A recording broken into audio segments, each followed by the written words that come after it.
Hello learners, I Dr. Ritu Gupta welcome you to the world of economics. Economics, as you know, is very closely related to our day-to-day activities. Buying, selling, eating, drinking, all these are nothing but economic activities. And the more we undertake these activities, the wider these become and the subject matter of economics ever grows. Today, we shall be understanding the Indian economy in the global context. In this session, you will learn about the meaning of economic relationship between countries, the importance of trade, know the exports and imports of goods and services by India, and we will also understand the meaning of globalization.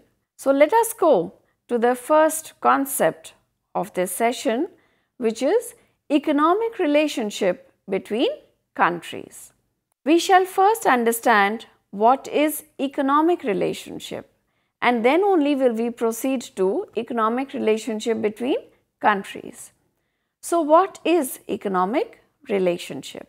First and foremost, it is the act of purchasing. If you want to buy a book, you can pay money to your local bookshop and get the book, and this is purchasing. What about when you want to sell? If you are in need of money, you can borrow it from a friend or from a bank. And what about producing? If you want to produce any commodity, you can invest some money and start a factory and give jobs to people who can provide their labor. So all these, which is purchasing, selling, producing, are nothing else but economic relationships or activities that we undertake. Sale, purchase, produce, borrow, lend are examples of economic activities inside a country in which the citizens of that country participate. However, when such activities take place between the citizens of two or more countries, then we call it economic relationship between these countries. Take the example of India. Since we are citizens of India, we call India our domestic country, and rest of the world, which is ROW in short form, consists of foreign countries. What are the economic relationship between countries? When there is economic relationship between India and other countries, then we mean that Indian citizens are exchanging goods and services, that is, both buying and selling with citizens of foreign countries or rest of the world, and going to foreign countries or rest of the world to do jobs and business. Similarly, foreign citizens are coming to India to do jobs and businesses, etc. So these are economic relationships. Let us take more specific idea of economic relationship with rest of the world. First and foremost, selling of goods and services by the domestic citizens to citizens in a foreign country, and this is called exports. The second economic relationship is the buying of goods and services by domestic citizens from foreign countries, and this is called imports. The third is sending gifts to somebody in a foreign country and similarly receiving gifts from someone in foreign countries. The fourth economic relationship is sending money to and receiving money from foreign countries respectively. The fifth is visits made by tourists, business persons and government delegations to other countries and similar visits made by them into our own country. So these are some specific examples of foreign economic relationship and what we call them. I repeat them for your advantage. These are imports, exports And these are visits, sending, receiving gifts, and also developing lending and borrowing relationships. When a country has economic relationship with other countries, then it is called an open economy. That is, an economy which is open to trading with other countries. What is the importance of trade? Export and import are part of trade.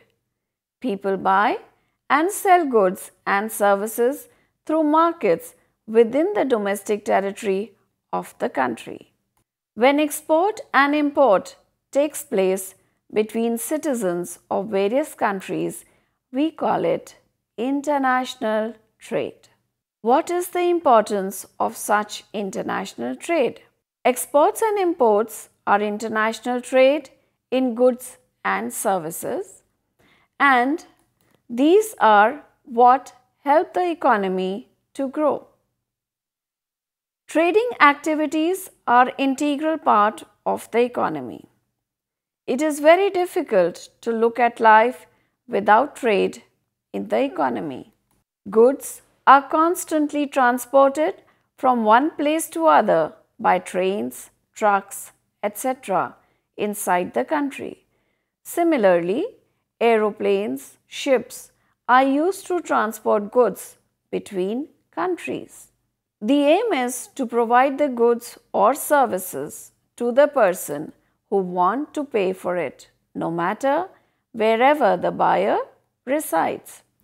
So the producer produces and provides these produced goods and services to the buyers, whether within the country or outside. This means that distribution of goods or service is possible because of trade. That is why trade is so important. There are other advantages also of trade, such as through trade, people get a lot of variety of goods and services. For example, during summer, you would always like to have cold drinks. Some of the cold drinks available in the market are produced in foreign countries. Similarly, Indian pickles are sold abroad in many countries by Indian businessmen. There are many examples of Indian goods being consumed by foreign people and foreign goods consumed by Indian people for satisfaction of wants. Do you know from where these goods and services reach the consumers? Trade also encourages production of new goods and services. Through trade, sellers and buyers interact with each other. So sellers know the choice and preferences of the buyers and accordingly provide the goods and services for consumption. The third importance of trade is that people of different countries meet and interact through trade. Accordingly, people of one country can know the culture, tradition, language, etc. of another country. Fourthly, because of trade, it is possible to produce goods more efficiently because it leads to specialization. This means goods can be produced at lower cost so that people will get them at lower prices. So production at low cost leads to low price to consumers, and this is what specialization is all about. Let us go a little deeper into this specialization. How do lower costs come by? A commodity may be produced in more than one country, but one country may have better raw materials and technology to produce it. Sometimes even labor may be available at very cheap rates, and that is how many countries such as Bangladesh, China, India are gaining ground in international trade. Take for example, in India, spices and cotton etc. are easily cultivated due to climatic and soil conditions. Because of its rich customs, tradition and culture, India's handicrafts are world famous. So, they are easily produced in India at lesser cost. And that is why India will gain when it trades in the rest of the world in handicrafts. And accordingly, India can specialize in the production of these goods in which it has lesser costs. And hence other countries can buy these goods from India at cheaper price. Similarly, we take the example of South Africa. We all know that South Africa has diamonds that are easily available because of the natural mines existing there. And you can get many other examples for many other countries of the world. The main thing is that if a country can produce a commodity with better quality and at lower cost, the country will become efficient in the production of that commodity and gain by exporting the commodity to other countries. And this is the concept of specialization. Lower costs leading to better quality and efficiency in production, which definitely gives an upper hand in exports. India is having economic relationship with many countries in the world. As a result, India exports many commodities to foreign countries and imports many commodities from these foreign countries. The countries with which India is engaged in export and import activities are called India's trading partners. The major items that India exports to different countries are engineering goods, handicrafts, chemicals, and allied products, ready-made garments, cotton yarn, iron ore, leather, fish, rice, fruits, and vegetables, etc. are also exported from India to the rest of the world. Some of the countries where Indian exports reach are France, Germany, UK, USA, Iran, UAE or the United Arab Emirates, China, Hong Kong, Singapore, and some African and Latin American countries. Petroleum and lubricants are the most important items that India imports from the oil and petroleum exporting countries, or what we commonly call as OPEC nations, such as Iran, UAE, and Saudi Arabia, etc. So, India's main imports are petroleum and lubricants, and its importing partners are majorly the OPEC nations. India also imports non-ferrous metals, capital goods, and fertilizer. Capital goods include electrical and non-electrical machinery and transport equipment. India's imports come from most of the countries to which it exports its goods and services. And now, let us understand the next concept in today's session, which is globalization. So, what is globalization? It is integrating the economy of a country with the world economy. This implies free flow of goods and services, capital, technology, and labor across national boundaries. Globalization is the action or procedure of international integration arising from the interchange of products and ideas. Nowadays, the word globalization is commonly used. The reason is obvious. Today, television and internet and mobile phones have become easily available. People in remote areas can now talk and keep in touch through mobile phones. As a result of this, communication is far easier. And what does this lead us to? One can order a new good produced in Germany or Japan through internet and it will reach you in India. Because of these developments, we think that the world has become very small and it looks like various households staying in one big global village. Technological and scientific developments in the field of transport and communication have made the process of interaction among citizens of various countries easier now. So, we are no longer separate in the world, even if we are living separately in different places in different countries. People can consume both domestic and foreign goods, go to foreign countries to do jobs and exchange ideas with foreign citizens, export goods and services to different countries, etc.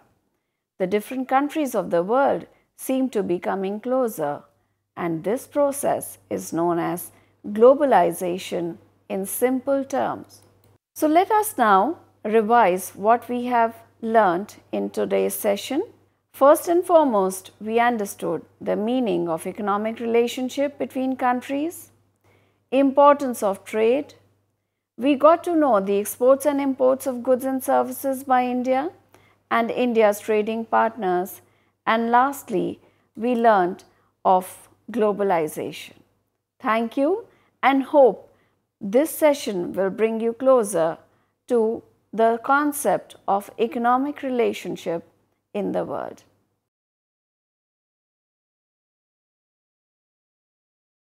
Hindustan के हर कोने में नौजवानों के पास प्रतिभा है, उन्हें अवसर चाहिए। NIOS has been providing opportunities to youth for their development. Some of them have brought great laurels to the institute. With NIOS, many Divyang students have proved their strength. Join NIOS and make a difference.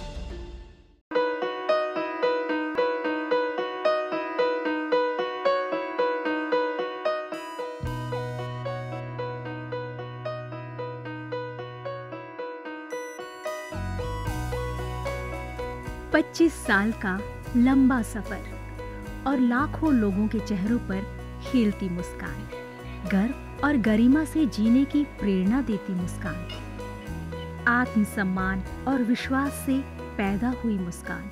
इन खिलते चेहरों पर ये मुस्कान आई है शिक्षा के जरिए। ये मुस्कान आई है national institute of open schooling यानी NIOS के जरिए।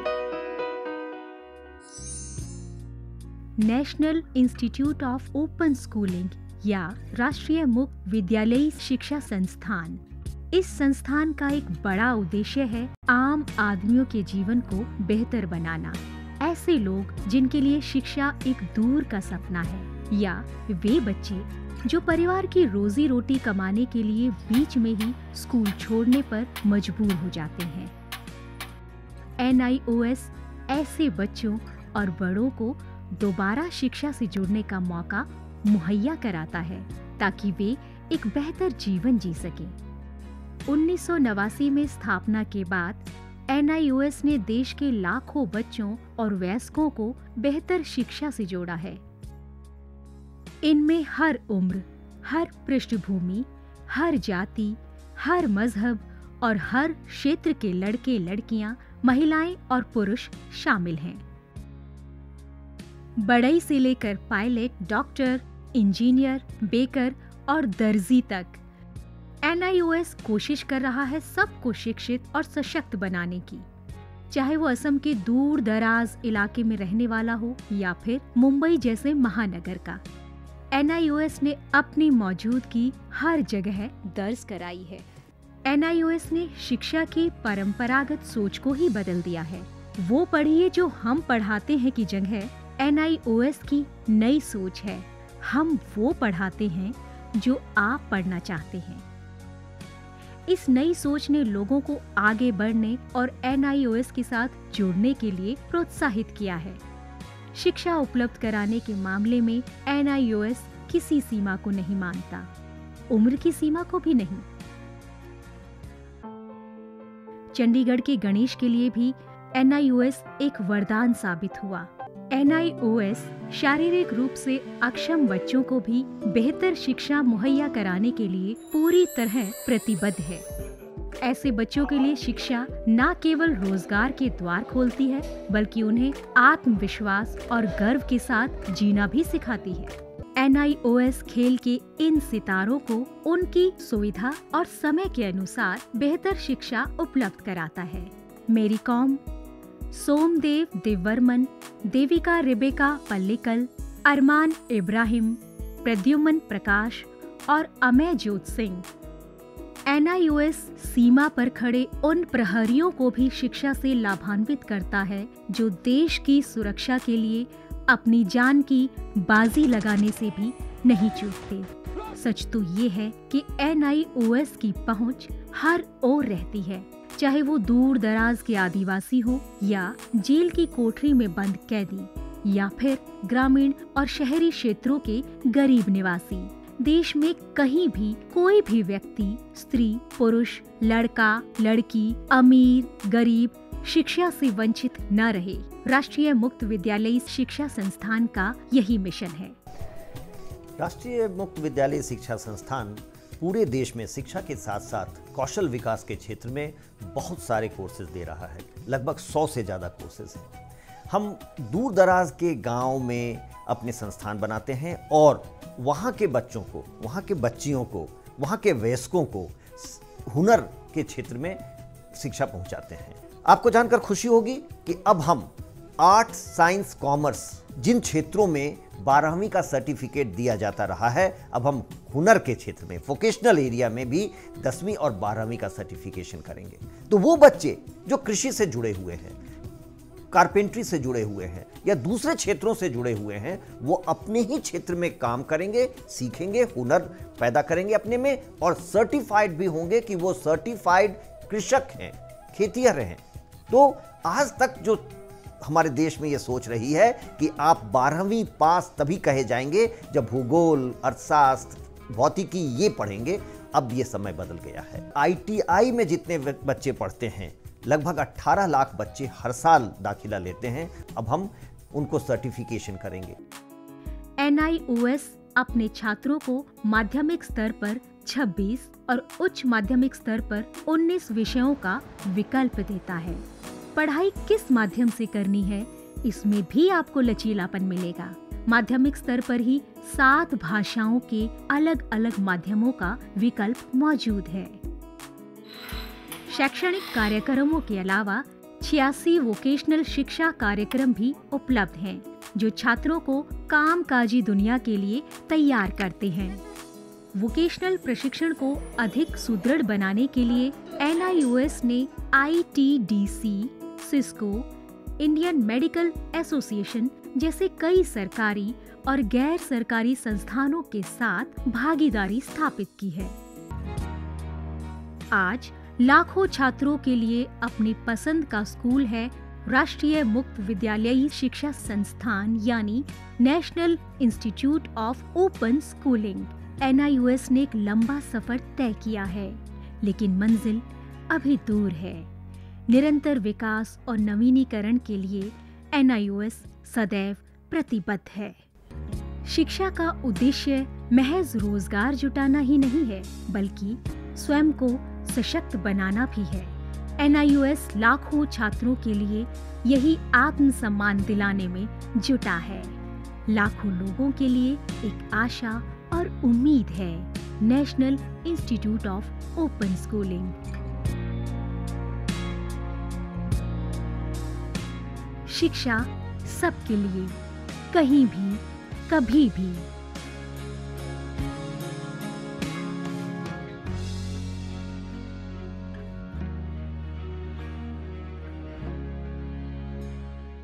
हिंदुस्तान के हर कोने में नौजवानों के पास प्रतिभा है, उन्हें अवसर चाहिए। NIOS has been providing opportunities to youth for their development. Some of them have brought great laurels to the institute. With NIOS, many Divyang students have proved their strength. Join NIOS and make a difference.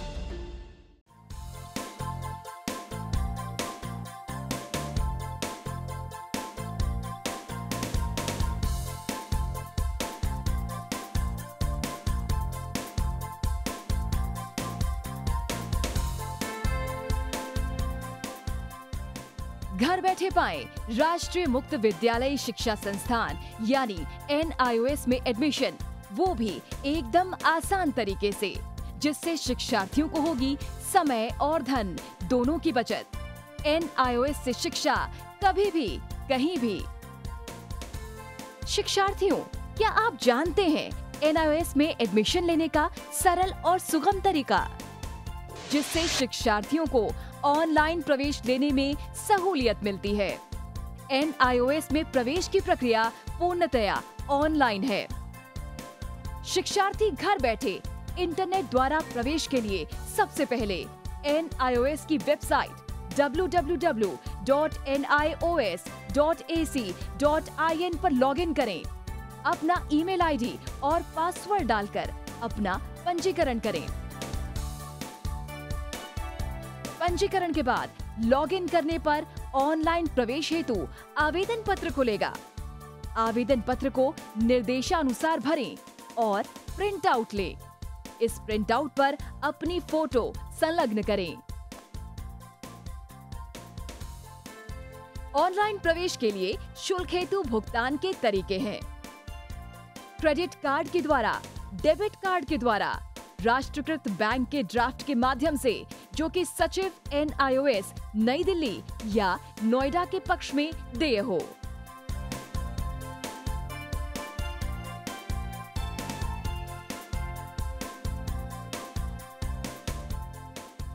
भरे हुए आवेदन पत्र के साथ साथ demand draft और संलग्न किए जाने वाले दस्तावेज हैं: जन्म रजिस्ट्रार के जिला कार्यालय से जारी जन्म प्रमाण पत्र की सत्यापित प्रति, जिसमें जन्म तिथि अंकित हो, पिछले विद्यालय से प्राप्त विद्यालय छोड़ने का प्रमाण पत्र, जिसमें आवेदक की जन्म तिथि लिखी हो।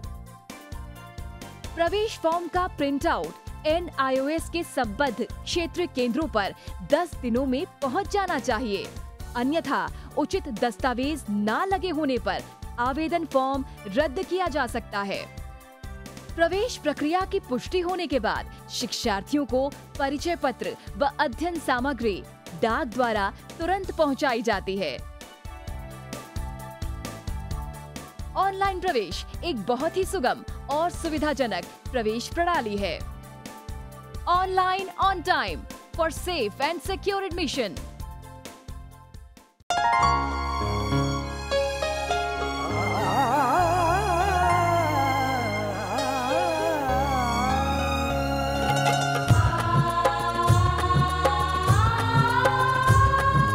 जीवन ये प्रकाशित करने, राहों को आलोकित करने, हम अपना दीपक स्वयं बने, हम अपना रास्ता स्वयं चुने।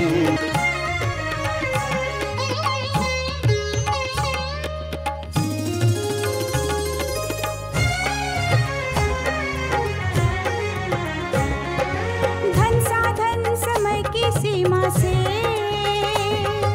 विद्यालय जो मुक्त हो, धन साधन समय की सीमा से विद्यालय जो मुक्त हो। कभी पढ़े हम कहीं पढ़े, वे विषय की लोच से